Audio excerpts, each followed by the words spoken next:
Tunaingia kosi la MRPDP, tunaingia deja. Tunaingia. Ya mingi nani porte parole, sikuma watu walete mai kwa ya mingi. Mai tuingilie kabisa. Mars 2026 runingu hayakamatiwa. Ndio. Kama watu wanaanza sema runingu lishakamatiwa, bado tungaliki runingu na adui ana nguvu, tunamsogeza mbele. Runingu yote hii Abdul Kabunambo ndio ile mlima pale. Naonekana. Naisha telefoni. Akakanya M23 birasanayo neza vuga tungo ninjire mu mujyi w'Ubwira. Ni iby'urugamba mu burasirazuba bwa Repubulika Iharanira Demokarasi ya Kongo. Nagezweho ku manywa yo kuri uyu wa gatatu ku itariki ya 18 z'ukwezi kwa gatatu 2026. Ishusho rusange y'urugamba mu burasirazuba bwa Repubulika Iharanira Demokarasi ya Kongo iragaragaza ko ihuriro rya FC M23 ndetse na twirwaneho rifite initiative tactique, ubushobozi bwo kugena icyerekezo cy'imirwano cyane cyane mu bice byo mu majyepfo ya Kivu. AFC M23 ikomeje kugenzura mu buryo bwuzuye agace ka Kirungu, aho yashyizeho position defensive avance ku misozi yanamye ireba umujyi wa Uvira. Iyi ni imisozi ifite avantage stratégique dominante, ifite ubuye, bikaba rero bigaragara ko mu buryo bwa gisirikare bifite abagenzura axe logistique zose zinjira Uvira. Birakurikirana kandi n'ibikorwa bya FARDC iri gukongenda ikora bya observation a hotel. Bashobora rero gutanga rero appui d'affaires indirect ibi bigiye cyose rero bibaye ngombwa. FARDC n'abafatanyabikorwa babo barimo FDLP na Wazalendo bari muri posture defensive nyuma yo gusubizwa inyuma ndetse bagasubira inyuma, bo babyita ko ari repli tactique bakoze kugeza ubu nta makuru ari ya contre offensive coordonnée iri kugaragara kuri uyu murongo w'urugamba nk'uko rero bigaragara. Harandi makuru akomeye atugezaho aturutse kuri axe route nationale numero 5 Kabunambo, aha ni hafi na Ruvungi, aho ku muhanda route nationale numero 5 uhuza Bukavu na Uvira. AFC yafaje poe cre logistique zirimo Kabunambo, Biriba ndetse n'ahitwa Kasambura. Ibiro bikaba bibaje uyu mutwe mu gihe ufite contrôle partiel de la ligne approvisionnement. Ni imirwano yagaragaye mu gace ka Ruvunge gafite imiterere ya engagé direct cyase artillery exchange intermente. Abaturage benshi bakoze desplace massive berekeza mu bice byizewe birimo Runingu n'ahandi hatandukanye muri ho plateau ndetse ni muri Minembwe, naho haravugwa ko mu misozi miremire Minembwe FARDC iri gukoresha uburyo bwa ICR drones cyase drone zikora surveillance ndetse na reconnaissance attaque drone, nazo ziri mu bice bitandukanye mu bitero byibasiye cyane uyu munsi Mikeke ndetse na Bidegu. Ibikorwa bya gisirikare mu rwego rwa stratégie de renseignement aérien, ariko nta gihindutse cyane ku butaka, no major territorial shift kuko twirwaneho ikomeje terrain sans ligne. Hari kandi resilience opérationnelle ku ruhande rwa AFC M23. AFC M23 ifite adistande tactique igenzura imisozi n'inzira z'ingenzi. FARDC bo bari muri repli stratégique, baracyagerageza kongera guhuza ingabo. Organisation phase zone de combat irimo kuba high intensity conflict zone ifite military front engagement nk'uko rero bigaragara. Nubwo AFC M23 ivuga ko ifite umugambi wo gufata Uvira, kugenzura Kirungu, birero bijyanye na capacité de projection vers Uvira, gufata route nationale numero 5 logistique strangulation potentiel nk'uko rero bigaragara. Ibi rero bikaba bishobora kuza gutuma Uvira ishyirwa in encirclement progressive, FARDC gatakaza freedom of movement. Ni mu gihe kandi bigaragara ko mu masaha 72 ari imbere ashobora kuza kuba counter offensive limité ya FARDC igabije gusubirana Kabunambo cyangwa se FARDC gakomeza considération des positions aho iri. Ni mu gihe rero hari risque zigaragara muri ibi bice biri kuberamo ibirwano. Harimo risque ya mbere mu gisirikare twakita ko ari urban warfare scenario, niba imirwano igeze muri Uvira hariyongeraho kandi ibijyanye n'ibikorwa bidatandukanye byibasira abaturage ndetse bibuza ubuzima bwabo gukomeza kugenda neza nk'uko bigaragara. Mu yandi makuru dufite n'ukuri ku manywa uyu munsi AFC M23 ifite operational momentum n'ubushobozi bwo gukomeza igitutu ku murongo wa Uvira mu gihe FARDC iri mu cyiciro cyo kwisuganya. Icyerekezo cy'urugamba kikazaterwa hanini nuko impande zombi zishobora gukoresha neza logistique, intelligence, coordination ndetse na interarmée nk'uko rero bigaragara. Iyi ni page ikomeye yanditseho biri kugenda biba n'ibiri kugenda bigaragara ku mirongo imbere y'urugamba. Ku murongo wa telefone rero turi kumwe na Roko Informa wacu Safari ugiye kutubwira agezweho n'ibiri kugenda biba ku mirongo y'imbere y'urugamba. Safari, wiriwe neza? Amire. Safari, kugeza ubu urambye uti M23 gusatira Uvira, kugeza ubu agezweho n'aya?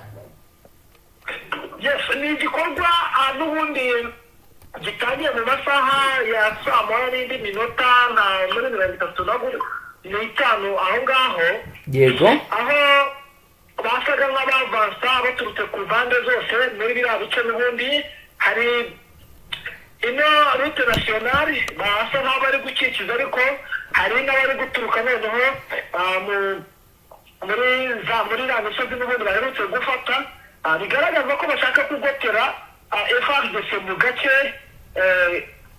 gace kamwe kugira ngo barebe uburyo ki bakwinjira noneho bafungura inzira n'ubundi ihuza Uvira n'agace ka Minembwe. Ibi rero operasiyo zakozwe muri iki gitondo cya kare, aho n'ubundi bigaragara neza yuko gahunda ihari ari gufata umujyi wa Uvira, ndetse ubona yuko abayobozi bamaze gufata utwangushye nyine, bamaze kubona ko isaha ku isaha umujyi wa Uvira nta mutekano. ubwo nuvuga utwangushye ushatse kuvuga iki? Batangiye nyine gusa nk'abasohoka, kuko polisi yari amaze iminsi n'ubundi ariko muri uno mujyi wa Uvira, ndetse na bamwe bamufasha kuyobora. Icyo navuga nyine ni uko ubu magingo aya batangiye kuva mu birindiro byabo, n'uko basa nk'abafite ubwigango yuko iri huriro ryose rishobora kuba rigiye kwinjira mu mujyi wa Uvira. Yego, reka noneho turebe ku bijyanye n'Minembwe. Minembwe ho bihagaze gute kugeza ubu? Kosi la MRPDP tunaingia deja. Ni ikintu bisa nkaho kigaragaza ko naho imirwano yaho ikomeje kugenda yumvikana bakoresheje imbunda zisanzwe. Kugeza ubu agace ka Gakenke akagasatira n'ubundi umujyi wa Minembwe. Biragaragara ko ihuriro rya FARDC rikomeje gusa nkaho rishaka kugasatiramo kose, ariko magingo aya nakubwira ko ubu MRDC twirwanaho ikomeje kugenda ibasubiza inyuma ku mbaraga zikomeye cyane. Ubona yuko bishobora kuza gutanga icyizere ko aka gace ka Gakenke gashobora kuza kurara mu maboko yose ya MRDC twirwanaho, bitewe n'uburyo ki bari kukavansa, bitewe n'imbaraga ubona yuko MRDC twirwanaho bafite. Yego, kubirebana na FARDC kubiri gusatirwa muri Uvira, yaba yamaze kwakira wenda ramfort cyangwa se n'ibindi bikoresho byinshi bigaragaza ko bigomba kubafasha muri operation yo gukora contre offensive? Urabona yuko n'ubundi bari kugerageza kuzana ibikoresho ndetse bigaragaza imbaraga zidasubirwaho, ariko bigaragaza yuko bakomeje kugiramo ikintu bita urwikango. Sinzi ikintu cyatumye bagira urwikango. Ubona yuko bitewe n'uburyo ejo byiriwe barwana, bigaragaza ko bafite ikintu bita ubwoba, buteye ubwoba, kubera yuko mu minsi y'ejo wabonaga ko bari kuhavansa urugamba, ariko urabona yuko nyine ingabo zisa nkaho mu gitondo zasaga nk'izishaka kugaba ibitero muri kano gace ejo bari bafashe, ariko urabona yuko bakomeje kugenda basa nk'abagira ubwoba mu kuhavansa urugamba muri ibi bice byo kuri Ruzizi. Kandi urabona yuko gatangiye kuzana impinduka ndetse no guhangayikisha ihuriro rya AFC M23 ubona yuko babahaye akazi katoroshye mu bice byose aho ubona yuko bakomeje kugenda bagaba ibitero mu duce tugiye dutandukanye ndetse tugiye byugwa n'iri huriro rya AFC M23 ibi bikaba bikomeje gutuma umutekano w'abaturage usa nkaho ugeramirwa ndetse abaturage bamwe na bamwe bakaba batangiye gutakariza icyizere iri huriro rya AFC M23 bitewe n'uko umutekano ukomeje gusa nkaho ugorana mu bice bari kugenzura bwa munyamakuru. Kugeza ubu butabazi bwo buhagaze gute mbere ko turi burebe n'ubundi by'aya makuru maze kwakira? Magingaya nabyo ubutabazi bwari bwaboneka uretse uko ihuriro rya AFC riza rikaturesha abaturage ariko ubona yuko abaturage bamaze kurakara bitewe yuko nakubwira yuko ababazarendo abenshi ntabwo basobanukiwe ababazarendo n'abenegihugu n'ubundi basa nk'abafasha igihugu cya FARDC kandi urumva ko ihuriro rya AFC M23 batabasha kubakontora kuko n'ubundi ni abaturage bayobora ni bamwe n'abayobozi bayoborana urumva rero ni ikintu kitari buze korohera ihuriro rya AFC bwana munyamakuru. Yego reka noneho dukomeze page y'amakuru ndetse n'ibivugwa tubwira abadukurikiye ko mu mudugudu wa Marimo uherereye mu gace ka Bashari Mukoto ani muri territoire ya Masisi mu ntara Kivu y'Amajyaruguru hongeye gufatwa n'abarwanyi b'abazarendo aho kuwa gatandatu aribwo byabaye ariko twe tubonye amakuru abyemeza uyu munsi nyuma y'imirwano ikomeye yabahuje n'inyeshyamba nyuma y'imirwano ikomeye yabahuje abazarendo n'inyeshyamba za AFC. Amakuru guturuka ku bayobozi gakondo ndetse n'inzego z'umutekano zikora muri karagace aravuga ko imirwano yatangiye mu gitondo cya kare aho impande zombi zakoresheje ibitero bya gisirikare bikomeye offensive. Imirwano yabaye mu buryo bwegeranye bizwi nka close combat mu midugudu iherereye ahangaha muri Marimo ku murongo w'umuhanda Karembe Mpeti. Uyu muhanda rero ukabufatwa nk'inzira ya gisirikare ifite akamaro kanini cyase axe strategique kuko ihuza territoire ya Masisi Warikare ndetse na Warikare bityo akaba ari inzira ikoreshwa mu gutwara ibikoresho bya gisirikare ibiribwa ndetse n'ingabo. Nkuko rero amakuru yabari hafi y'aho urugamba rwabereye abivuga imirwano yamaze umunsi wose mu masaha y'umugoroba abarwanyi b'abazarendo bashoboye gusenya ibirindiro bya M23 birukana abarwanyi ba FARDC muri Maremo nyuma yo gutsindwa muri ako gace. Bamwe mu barwanyi ba M23 basubiye inyuma mu buryo bwa tactique cyase repli tactique berekeza mu gace ka Karembe mu burasirazuba abandi berekeza mu midugudu yitwa Minjenje na Impeti mu gace ka Kasimba hani muri territoire ya Waikare. Abasesenguzi mu bya gisirikare bavuga ko kwigarurira Maremo ari intambwe ikomeye ku ruhande rw'abazarendo kuko bizatumye inzira ihuza Karembe na Impeti hagarara. Umudugudu wa Impeti ufatwa nk'ikigo gikomeye cy'ibikoresho bya gisirikare n'ububiko cyase centre logistique ku nyeshyamba za FARDC no mu duce twegereye Pinga. Ibiro bikaba bivuze ko gufata Maremo bishobora kugabanya ubushobozi bwa M23 bwo kwereza ingabo n'ibikoresho ku rugamba muri aka gace. Iyi mirwano ikaba ibaye nyuma y'amasaha atarenze 28 habaye indi ntambara ikomeye mu gace ka Kashuga ho muri Bashari Mukoto. Muri Kashuga abarwanyi b'abazarendo bari basuye inyuma nyuma y'amasaha menshi y'imirwano bituma aka gace gasigara kari mu woko y'inyeshyamba za AFC M23. Kugeza umutekano ukomeje kuba muke cyane mu midugudu myinshi yo muri territoire ya Masina Warikare. Amakuru avuga ko hakomeje kugaragara ingendo z'ingabo cyase mouvement de troops gutegura ibitero bishya ndetse n'utundi duce turimo kuba ikibuga cy'imirwano cyangwa se zone de combat. Abaturage benshi batuye muri utu duce bavuga ko bari mu bwoba bwinshi kuko imirwano ishobora kongera kubura umwanya wari wo wose nkuko rero babigaragaza bakagaragaza ko ibintu byamaze kujya mu yindi sura. Ngayo nguko rero Mutama no kubihagaze ni update ndagira ngo rukomeze tujyane n'ahandi tubwira ibiri kugenda biba.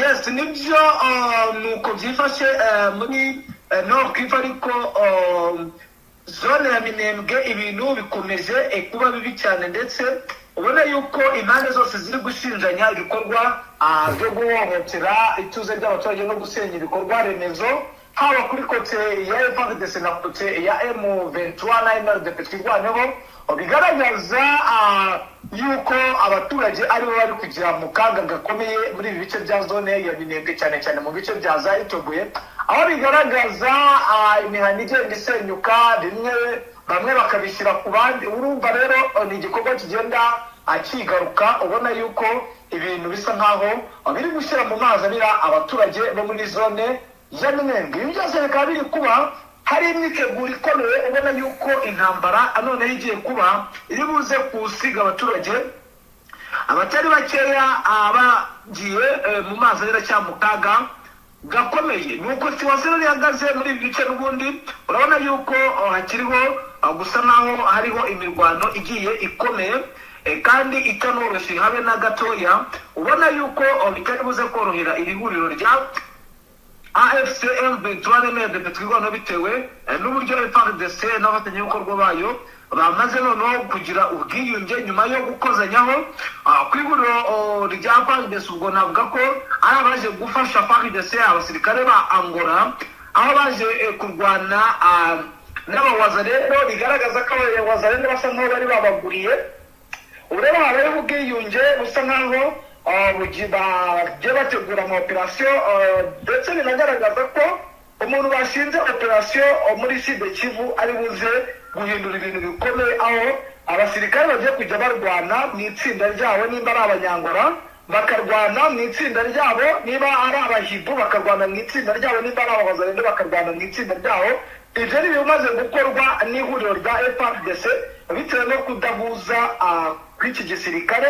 Bigaragaza ko hagiye kuboneka impinduka ziri buze kugaragarira amaso y'abantu, kandi isaha ku isaha ibyo turi kuvuga ubu ngubu muri buze kumva ibitandukanye n'ibyo biri kuvugwa saha iyi ngiyi. Bwana munyamakuru Mutamu, umuntu ashobora kwibaza uti igisirikare cyangora cyagowe n'iki? Ko tuzi ko ni abakomando bari bamenyereye cyangwa se bazobereye iby'urugamba, ariko kuri uwo musaruro wabo wabaye iyanga, byapfiriye.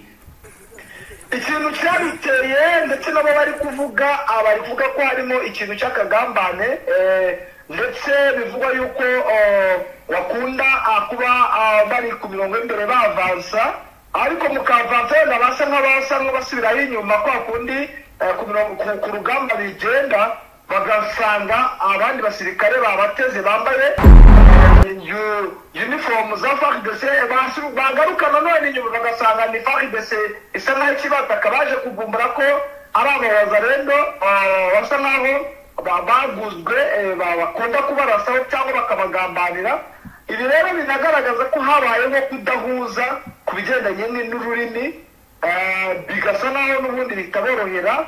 Ubwo navuga yuko ikintu cyabiteye ari abakomandazi abayobora ama operasiyo muri biriya bice bya zone ya Minembwe. Rero niyo mpamvu ubona ko habayeho gutsindwa haba ku ngabo z'Abatanzania ndetse n'izi ngabo zo muri Angola zimenyereye urugamba. Mu bigaragara bavuga ni uburyo bw'abakomanda, uburyo batigeze bayoboramo uru rugamba neza, akaba niyo mpamvu habaye impinduka zikomeye cyane mu kuyobora uru rugamba. Haba wenda hari ikiri gukorwa kugira ngo ayo makosa yose arangire, wenda akaba ari inama iri gukoreshwa cyangwa se irindi perereza ryimbitse rikorwa kugira ngo ikibazo kirangire? Ibyo byose byamenyekanye kubera iperereza ryabaye bitewe n'ubuyobozi bushya bwashyizemo, haba abagiye kuyobora urugamba n'abakuriye ubutasi muri Sud Kivu. Ibi byatumye ndetse abantu benshi ntabwo bari bamenye impamvu y'ifungwa ry'umuhanda. Ibi ni ibyakozwe n'amaraso mashya cyangwa mu buyobozi, ubona yuko hari ikintu bagiye gukosora, kandi inama z'igitaraganya ubu ziri kubera imbaraga zigaragaza ko operasiyo zose zigiye gukorwa ziri bukorwe kuri kote, buri kote wazarite kugira urwana ukwayo, Abangora barwana ukwabo, AFARDC n'ari abasipesho bajya ku mirongo y'urugamba ukwabo, kugira ngo noneho buri umwe ari wese n'ugiye uyoboye icyo gikundi kiri buze kubazwa. Ibyo bitigeze bibaho mu mirwanire yari imaze iminsi iri kubera muri ibi bice bya Sud Kivu. Bwana munyamakuru, yego tugenda tugana ku musozo Safari, niba wenda hari izindi update tutaba twibutse kukubazaho watubwira. Yes, nibyo wenda kuri update ibi ngibi byabaye muri Nord Kivu. uyu majoro generali ipadiri Muhizi Jonas, uyu akaba n'ubundi yarakoreye igisirikare cya FARDC ariko aza gufungwaho abavuga ko akekwaho kuba akorana n'ihuriro rya AFC M23, nyuma baza kumurekura ariko baza kubirinda ubu yarakiri mu mirimo. Impamvu rero ishoboka abakomeje kugenda bibaza amakuru nari nasesengura neza, bari bose ibi bitero byagabwe muri karitsiye ndetse bikaba byahitana n'umukecuru we, bari kwibaza nimba hari amakuru aba bavende bashobora kuba bakiriye ko wenda yaba yarasubiye kuba akorana n'ihuriro rya AFC M23, akaba wenda aribwo buryo bushoboka, cyangwa mo kimwe akaba hari AFC ikaba yamaze kubona yuko igomba gukura umwe mubyeyi we muri iri rice kugira ngo adakomeza kubikayo bamwe mu baza kuhatatira cyangwa mu baza kuhaba mu buryo bugiye bufatika. Ni amakuru tukinonosora ariko ari buze kuza gusobanuka mu masaha ari imbere bwana munyamakuru. Yego Safari, reka tugushimire dusoreza aha. Yego namwe reka tubashimire. Namwe banywanyi mudateba kubana natwe ngaha kuri Mbonesha kuri imwe Rudende bashyikiriza amakuru atosuye abarabana n'umutekano, politiki, ububanyi n'amakungu ndetse n'ubuzima bwa munsi bw'abanyagihugu. Dusoreje ngaho dukurikiye bwa mbere usonde sabone ntuzongere gucika ukundi n'amakuru ndetse n'ibindi biganiro tubashyikiriza ngaha. Hasta la vista.